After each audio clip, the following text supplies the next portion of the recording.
8 pelaku judi sabung ayam ini ditangkap di Jalan Poros Lembang, Talimbangan, Kecamatan Buntu Pepasan, Toraja Utara. Para pelaku ditangkap setelah mencoba kabur menggunakan sebuah mobil minibus. Dari dalam mobil, polisi menyita beberapa ekor ayam aduan, uang tunai, dan juga alat adu ayam. Para pelaku kemudian dibawa ke Mapolres Toraja Utara untuk kemudian dimintai keterangan lebih lanjut. Melakukan penangkapan terhadap pelaku judi sabung ayam di Lembang, Talimbangan, Kecamatan Buntu Pepasan, Kabupaten Toraja Utara.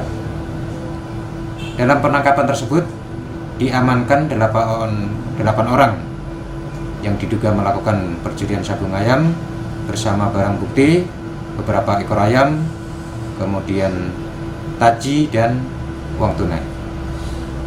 Untuk pelakunya saat ini diamankan di Polres Toraja Utara untuk dilakukan proses penyidikan lebih lanjut.